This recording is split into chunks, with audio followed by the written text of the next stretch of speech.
Excellent début du week-end à toutes et à tous et bienvenue à cette grande édition du journal à langue française. Vous êtes en compagnie de Patrick Nilidandi. Tout de suite, l'essentiel de l'actualité.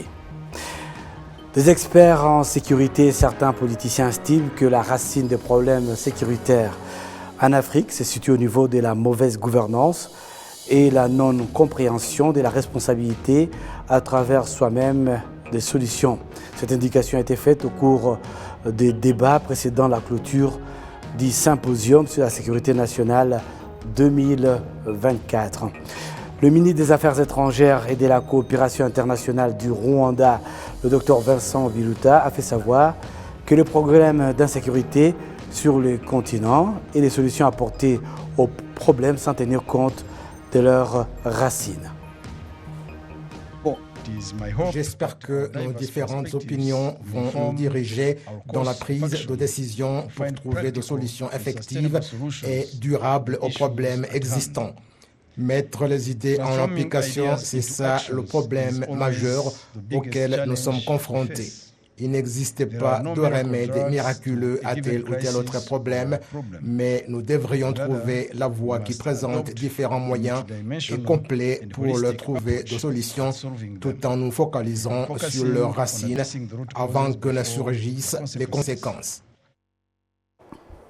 Le ministre des Affaires étrangères du Mali, Abdoulaye Diop, admet également que les fondements des problèmes de sécurité, d'insécurité en Afrique, c'est la mauvaise gouvernance, l'ingérence de l'étranger et que les Africains eux-mêmes ne comprennent pas qu'ils doivent être solidaires dans la recherche de leurs propres solutions. Nous avons un problème, notamment lorsque nous en étions confrontés au sein de l'organisation du G5 Sahel, comme je l'ai expliqué. C'est le Rwanda seul qui nous a apporté du soutien avec une enveloppe d'$1 million, alors qu'il n'est pas le pays le plus riche en Afrique. Nous n'avons pas confiance en nous-mêmes, nous ne sommes pas solidaires, et alors que cela fait 10 ans que nous sommes dans ce problème au Sahel, la contribution de l'Afrique pour nous aider a été très insignifiante. Nous devons donc comprendre qu'à travers la collaboration, nous pouvons accroître notre force. Nous avons besoin d'avoir confiance en nous-mêmes, dans nos capacités, dans l'élaboration des politiques, la préservation de notre sécurité et celle de notre continent en général.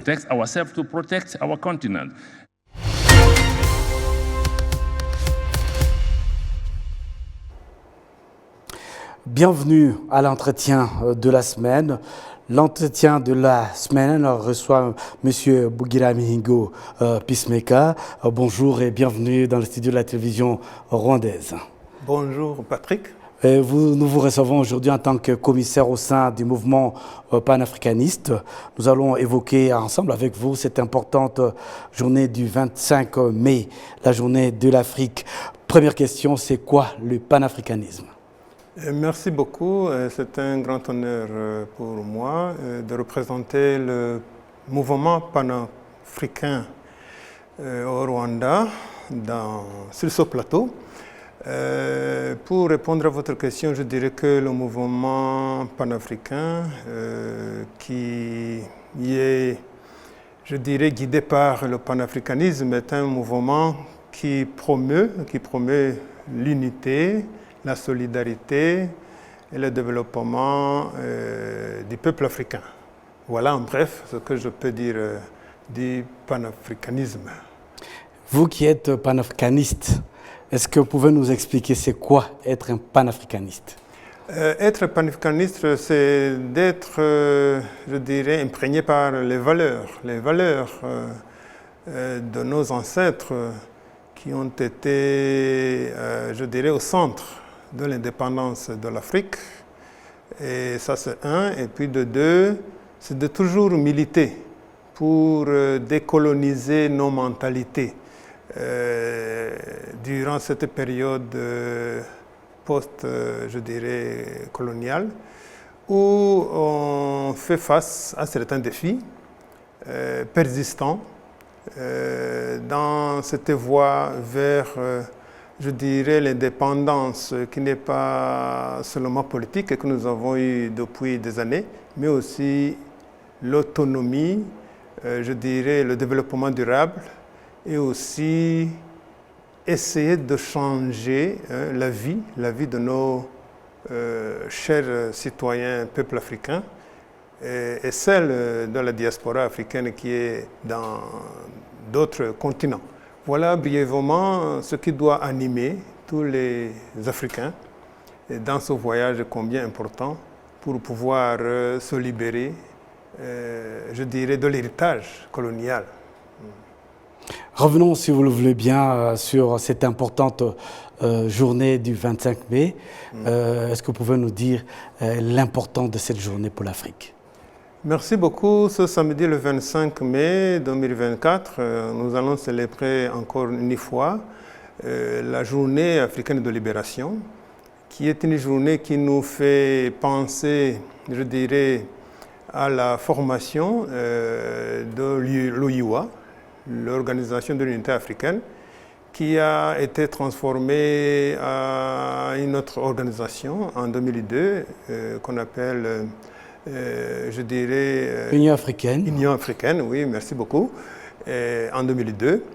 Et c'est une grande opportunité pour, je dirais, s'auto-évaluer, comme je l'ai dit tout à l'heure, comme panafricaniste.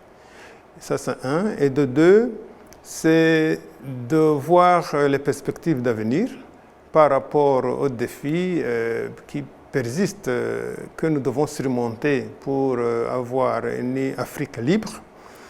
Et de deux. Et de trois, on va se focaliser sur une thématique combien importante par rapport à l'éducation. On va échanger à travers une conférence qui va être animée par des grandes autorités au niveau de notre gouvernement et aussi au niveau de l'Union africaine et aussi certains représentants des corps diplomatiques accrédités dans notre pays qui sont présents ici au Rwanda.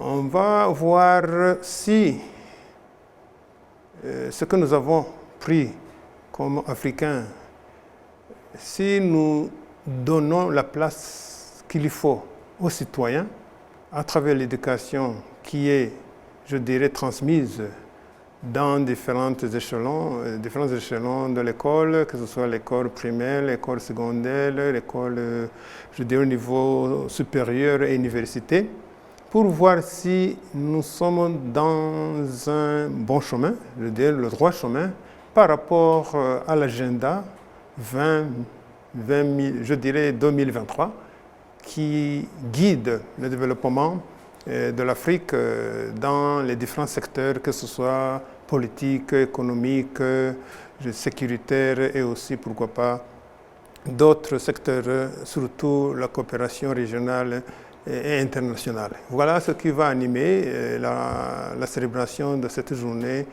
qui est annuellement célébrée. Et puis le Rwanda est fier d'abriter cette journée demain, qui va être précédée par des travaux communautaires qui seront, je dirais, l'une des activités de la journée. Ce sera dans le district de Kichukiro, le secteur de Gahanga. Merci beaucoup. Après la célébration de cette journée de la libération de l'Afrique, peut-on considérer le continent aujourd'hui libre, 60 ans, plus de 60 ans après les indépendances? Répondre à cette question, ça demande une analyse approfondie de certains défis à surmonter, comme je l'ai dit, de certains défis, problèmes qui méritent d'être, je dirais, analysés profondément. Ça, c'est un. Et de deux, je dirais que l'Afrique n'est pas totalement libre, parce que nous sommes toujours dans son voyage pour décoloniser nos mentalités, comme je l'ai dit, changer la façon dont nous concevons le développement de nos chers pays qui composent notre cher continent, l'Afrique. Et puis de trois, je dirais que ça demande un leadership qui est conscient de ce qui doit être changé pour éviter d'être influencé par toujours l'héritage colonial, de faire face au néocolonialisme, à certains problèmes, en l'occurrence les instabilités politiques et conflits, les différents défis liés à la pauvreté et inégalité dans certaines nations. Et puis cela va nous demander, surtout les leaders qui sont à la tête de nos chers, je dirais, continents Afrique, de pouvoir mettre le dos à ces problèmes toujours qui persistent dans le développement durable que nous aspirons pour notre cher continent. Voilà brièvement ce que je peux dire de l'Afrique, qui n'est pas totalement libre, mais je dirais que la situation n'est pas sombre parce qu'il y a des progrès qu'on enregistre. En l'occurrence, je ne peux pas ne pas passer sans le dire, en l'occurrence notre cher pays, le Rwanda, qui est considéré comme modèle du développement qui a été enregistré après que nous venons de sortir de ce drame du génocide perpétré contre les Tutsis en 1994. Notre cher pays doit être un modèle pour d'autres nations, en l'occurrence les nations africaines, pour qu'ils puissent, je dirais, aller de l'avant comme c'est le cas du Rwanda. Oui, la petite dernière question. Vous avez évoqué tout à l'heure les activités prévues pour cette journée. Vous avez évoqué les travaux communautaires dits Umuganda. Est-ce que vous pouvez connaître les autres activités prévues? Les autres activités prévues ont été organisées bien avant, durant cette semaine. Nous avons eu des compétitions au niveau du jeu, je dirais, très populaire, le football. Des compétitions qui ont été organisées, qui ont vu la participation des représentants des pays du continent africain, des différentes régions qui sont représentées au niveau des ambassades ici au Rwanda. Et ça, c'est l'une des activités qui a, je dirais, couronné la célébration de la libération de l'Afrique. Et de deux, nous avons eu certaines, je dirais, activités autour de la visite de certains centres de jeunes, pour les mobiliser, et afin qu'ils soient aussi éveillés sur leur rôle dans l'avenir d'être les panafricanistes. Et puis, comme je l'ai dit, demain, on aura les travaux communautaires et puis la conférence qui va s'intéresser autour de la thématique par rapport à l'éducation inclusive et résiliente. Et aussi, on va voir si nous sommes sur le droit chemin pour atteindre les objectifs qui ont été, je dirais, planifiés dans l'agenda de l'Union africaine dit 2063. Merci à vous, Monsieur Peacemaker. Je rappelle que vous avez porté la casquette aujourd'hui du commissaire au sein du mouvement panafricaniste. Et nous autres journalistes, on vous connaît aussi également comme journaliste. Nous vous remercions d'avoir répondu à nos questions. Merci beaucoup. Vous allez rester avec nous. Nous découvrons donc le reste de l'actualité en Afrique et au Rwanda. Le secrétaire d'État japonais en charge des affaires étrangères, Kyoto Tsuji, qui est donc en visite au Rwanda, indique que son pays va poursuivre son partenariat avec le pays dans son processus de reconstruction et a salué le progrès que le Rwanda a réalisé au cours des 30 dernières années. Le secrétaire d'État Kyoto Tsuji a fait cette indication après qu'il ait visité les mémorials du génocide de Kigali à Gisozi. Écoutons son intervention.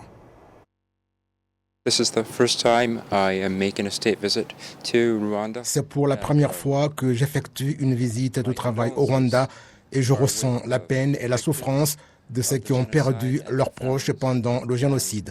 Le Japon va continuer à soutenir de près le Rwanda et ce qui s'est passé ne concerne pas seulement le Rwanda, mais le monde en général. La capacité des Rwandais à ne pas sombrer dans l'histoire douloureuse et privilégier l'unité, c'est la preuve de la bravoure qui servirait d'exemple au monde. Le Japon a continué à apporter son appui dans les programmes de rétablissement de la paix à travers la coopération avec le Rwanda, de telle manière que je vais expliquer à mes concitoyens japonais ce que j'ai vu et je vais essayer de faire comprendre aux gens de ne jamais oublier ce qui s'est passé, mais qu'ils approuvent le progrès que le Rwanda a réalisé dans la consolidation de la paix pour l'avenir. Et je suis convaincu que nous avons beaucoup à donner en tant que notre contribution. La suite de ce journal, l'Académie du patrimoine culturel du Rwanda annonce la transformation du musée Richard Kahn, situé à Kigali, pour contenir des expositions axées sur l'histoire coloniale du Rwanda en général. Cela intervient alors que ce musée n'est présenté que la vie et non uniquement sur la vie de Richard Kahn, considéré comme le fondateur de la ville de Kigali. Le récit de Charlène Fouraha. Là, je suis dans une maison historique, nommée en l'honneur de son propriétaire Richard Kant. En tout cas, cette maison a été considérée comme la toute première demeure, je dirais, moderne à l'époque. C'était en 1911. Cette demeure appartenait au premier gouverneur colonial du Rwanda, au nom de l'Allemagne, Richard Kant lui-même. Et dès lors, jusqu'à présent, en tout cas, cette demeure n'avait pas été transformée. C'est juste, bien sûr, à l'exception de certaines rénovations qui avaient été faite. Cette maison historique, comme vous pouvez le voir, je suis dedans, comporte 3 grandes parties. Je vous en parle. Le musée Richard Kant est un attrait touristique à Kigali. Sa première partie présente la vie rwandaise dans tous ses aspects sociaux, économiques et politiques avant l'époque coloniale. La deuxième retrace l'expérience du peuple rwandais pendant la période coloniale. La vie et les actions de Richard Kant au Rwanda sont détaillées dans cette section. La troisième partie couvre l'histoire de Kigali avant, pendant et après l'ère coloniale.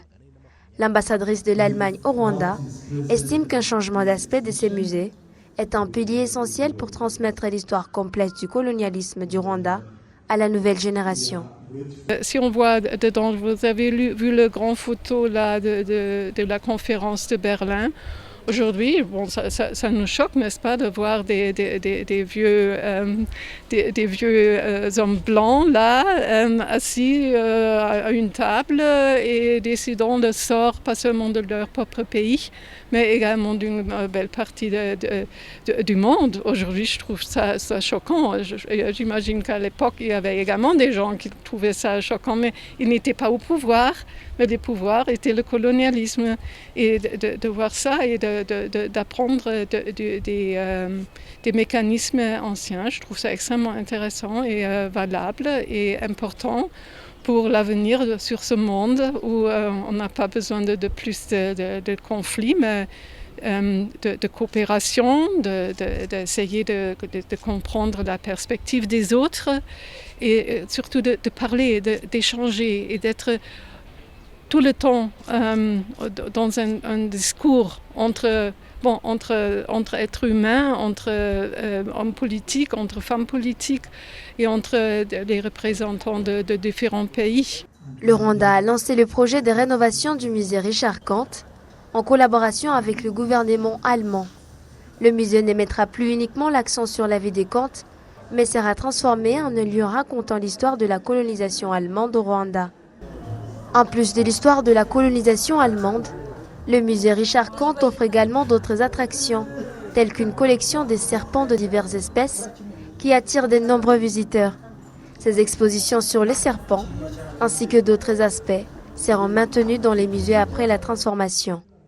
L'ambassadeur Robert Masozera souligne la raison de ces changements, ainsi que son impact sur les 2 pays. Présentement, je suis avec l'ambassadeur du patrimoine culturel du Rwanda. Il va nous parler de ces changements qui vont être faits dans ce musée et bien sûr si ça ne va pas créer des conflits avec les autorités allemandes. Bonjour monsieur. Oui, bonjour. Nous sommes dans un processus de la décolonisation de notre histoire et de notre culture. Et c'est dans le cadre de ce processus que nous sommes en train de modifier le contenu des musées, et dont aussi ce musée de l'histoire coloniale allemande. Et nous avons changé l'exposition qui était auparavant dedans pour le rendre acceptable à notre public qui avait critiqué beaucoup le contenu qui était ici. Donc nous avons changé l'exposition qui était dedans pour répondre à leurs attentes. Alors, c'est un exercice que nous faisons conjointement avec nos partenaires allemands, et puisque les Allemands aussi sont dans la même ligne d'idée. Donc, c'est pas un projet qui va nuire aux relations bilatérales avec l'Allemagne. Au contraire, c'est un outil. Ce musée est plutôt un outil qui va contribuer aux relations non seulement entre les pays, donc les gouvernements, mais aussi entre les peuples, les deux peuples. Et voilà, c'est pourquoi ce musée est un instrument très, très important. Merci beaucoup d'avoir partagé votre point de vue éclairé. Mon nom est Charlène Foulaha pour la télévision rwandaise. La suite de cette édition, est-ce qu'il y a des métiers réservés aux hommes et d'autres métiers réservés aux femmes? Notre collègue Jean Damascène Manishimwe est catégorique qu'il n'y a pas de métier tabou pour les femmes. Les travaux d'extraction minière vont bon train à la mine d'Olfram à Rwinkavu dans l'est du Rwanda. Jeannette Moutessi, une femme d'une trentaine d'années, et ses collègues sont à l'œuvre. Jeannette travaille ici depuis 5 ans déjà et cela fait sa fierté. Je me sens vraiment capable. Les travaux durs ne sont pas réservés aux hommes. Les femmes sont partout, dans la construction, dans les mines. Nous sommes capables de tout.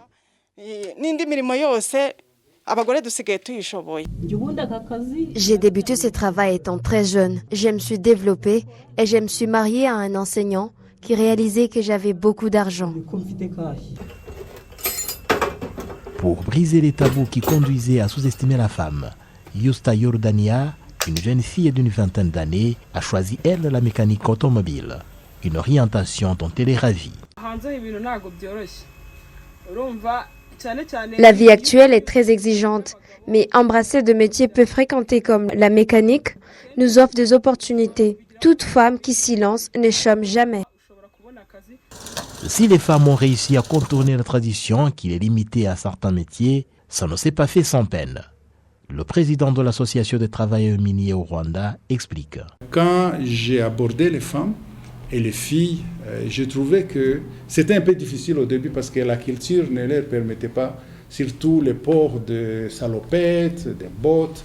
C'était vraiment un peu un challenge. On a commencé petit à petit, les nombres n'allaient pas trop vite comme ça a été chez les hommes. Mais les bons nombres que nous avons, c'était un petit nombre, mais un bon nombre. Parce qu'ils ont pu avoir quand même occupé des postes de responsabilité. Il y a eu certains d'entre eux qui ont même pris certains groupes.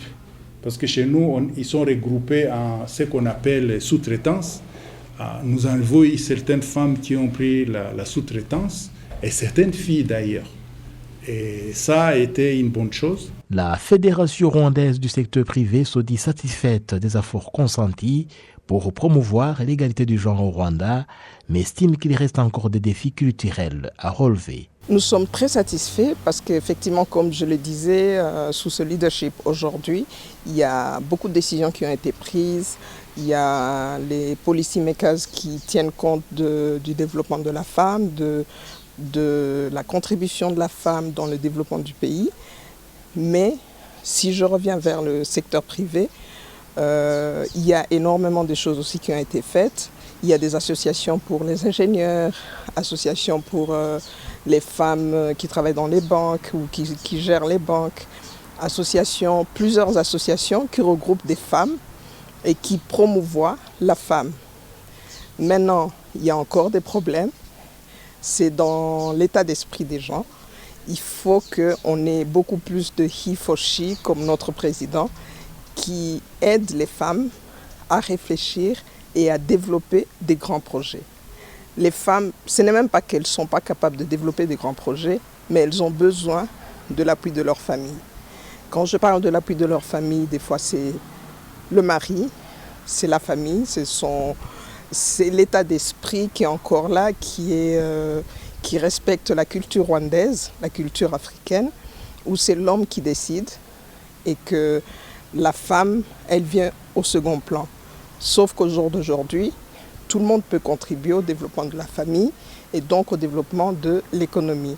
S'il y a besoin de collatéral, l'homme va signer sans aucun problème, la femme va venir et va signer sans aucun problème, parce que le promoteur du projet, c'est le mari. Quand c'est le contraire, ce n'est pas toujours évident. Il faut aussi s'appuyer sur l'éducation de base. Tout commence à la maison, où en fait le jeune garçon, il est encore mis en avant par rapport à la jeune fille. Si nous combinons le tout, l'éducation de base, l'éducation à l'école et les policies, l'appui du gouvernement, nous irons très très loin. Pour promouvoir l'égalité du genre au Rwanda, les femmes doivent représenter au moins 30% dans toutes les instances de prise de décision. Elles sont déjà majoritaires au Parlement où elles constituent 61% des législateurs. C'est donc avec cet élément que nous allons boucler complètement cette grande édition du journal à langue française. Au nom de toute l'équipe qui m'a accompagné tout au long de ce journal, je vous souhaite de passer un excellent week-end dans notre compagnie.